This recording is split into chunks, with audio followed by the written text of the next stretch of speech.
Bonjour, c'est PPC. Bienvenue dans ce nouvel épisode de débrief du Raise Summit. Sur scène, on retrouve Eric Schmidt, l'ex-CEO de Google, le co-auteur de Genesis avec Henry Kissinger. Eric Schmidt vient pas pour faire du storytelling, non, il vient juste alerter.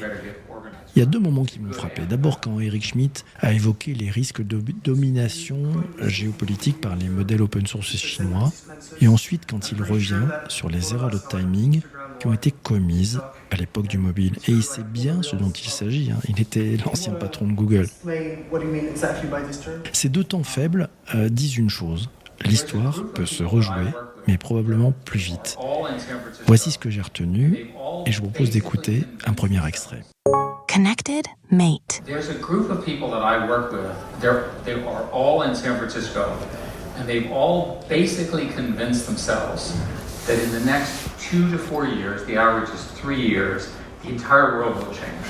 And so the agentic revolution, which everybody understands here what that means, because many of you are in the middle of the agentic revolution, can be understood as language in, memory in, language out. I just gave you a workflow example that's true of every business, every government, and every group human activity. Ce que Eric Schmidt appelle le San Francisco Consensus, c'est pas une prédiction. Non, c'est plutôt un scénario qui est partagé par les élites de la tech californienne. Tout change dans les 3 ans. Et ce qui change, ce sont les workflows, autrement dit les chaînes d'action humaine, qui sont désormais pilotées par des agents IA. La mémoire interne, le raisonnement, l'exécution, une machine qui trouve le terrain, lit l'arrêt, conçoit le plan, sélectionne le prestataire, puis engage la procédure judiciaire si le chantier dérape. C'est à la fois, certains diront drôle, moi je trouve ça plutôt glaçant, et surtout, c'est généralisable à toutes les industries, à toutes les administrations. Ce qu'Eric Schmidt dit, sans le dire, c'est que l'IA n'est plus un outil, c'est un opérateur universel de transformation et que ceux qui ne s'organisent pas tout de suite autour de cette bascule seront probablement évacués du jeu. On l'écoute à nouveau. The step after that is when the system, the general term there is superintelligence, where the system is smarter than the sum of all humans. And the test for superintelligence is pretty simple. It can prove something that we know to be true, but we cannot understand the proof. We humans, no human can understand it. Even all of us together cannot understand it, but we know it's true. Henry would say, what is that? Is that magic? Is that God? He also would say, and we said in the book, that when people see that, they may take up arms against it, because it'll be so frightening. Ce moment-là, Eric Schmidt le décrit avec une très forte gravité. Ça sera l'apparition d'un système capable de produire des vérités dont aucun humain ne comprend plus la démonstration. La superintelligence, c'est pas de la puissance brute, non, c'est l'irruption de l'incompréhensible dans le champ du réel.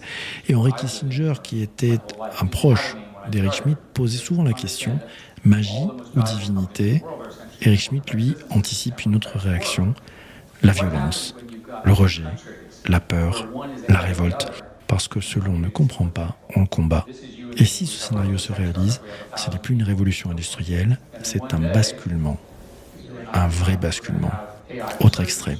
And in China, they're doing the exact opposite. With DeepSeek and others, they're doing essentially open source, open weights.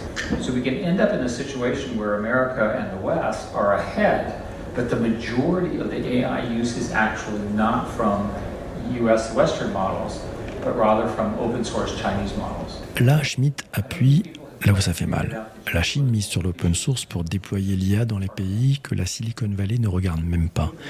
Résultat, même si l'Occident garde une avance technologique, c'est peut-être Pékin qui gagnera la bataille de l'usage. Parce que l'open source va là où les modèles propriétaires ne vont pas. Les pays oubliés, les économies faibles, les zones hors radar. On entre dans un moment où la diplomatie technologique passe par le code partagé et où la vraie question géopolitique devient qui structure les imaginaires et les infrastructures numériques du Sud. I think that I can tell you as a CEO, every mistake I made was fundamentally one of time.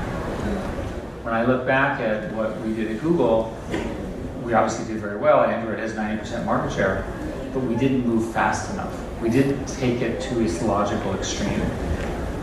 And I think other companies, Uber being an obvious example, combined the GPS and so forth to make it happen. If you look at WhatsApp as a sort of communications mechanism, I did not fully understand that your phone number would become your real unique ID in the world. It's now obvious, but it wasn't obvious to me at the time. But in each case, it was fundamentally an error of time. My message to you is if you're going to do what in the areas that we're discussing, do it now and move very, very fast. C'est peut-être la phrase la plus directe de tous les changes. L'erreur des géants, ne pas aller assez vite. Et l'erreur de ceux qui démarrent aujourd'hui, croire qu'ils ont le temps. Or, dans cette course, la vitesse n'est pas une option, c'est une condition de survie. Peut-être une leçon à prendre pour les dirigeants qui hésitent, tergiversent ou sous-estiment l'accélération en cours. La vitesse est une question de survie. Ce qu'a dit Eric Schmidt, Horace Summit, il n'y a pas eu d'effet de manche, c'est plutôt ceci, l'ère des agents intelligents, des systèmes auto-apprenants, des consensus accélérés, elle est déjà là et nous n'y sommes pas préparés. L'enjeu, il n'est pas technologique, l'enjeu c'est notre capacité à encaisser ce changement d'échelle. Vitesse, autonomie, incompréhensibilité, 3 ruptures majeures. Et en creux, une question qui me hante depuis cette soirée. À quel moment l'humain perd la main ? Pas symboliquement, non structurellement. Est-ce que peut-être, ensemble, on aura une tentative de garder le fil, de nommer les ruptures, pour ne pas simplement les subir ? Alors je vous pose une question, à vous qui nous écoutez, à vous qui écoutez ce podcast. Que reste-t-il à gouverner quand tout s'automatise ? Merci d'avoir écouté jusqu'ici. N'hésitez pas à vous abonner sur votre plateforme de balado-diffusion préférée si ce n'est pas encore fait. On est présent sur Apple Podcasts, Spotify, Deezer et tant d'autres plateformes. Et puis aussi bien sûr sur YouTube, Connected Mate sur YouTube. Merci d'avoir écouté jusqu'ici. C'était PPC en mode débrief de conférence du Race Summit. À très bientôt. Ciao, ciao, ciao. Connected Mate.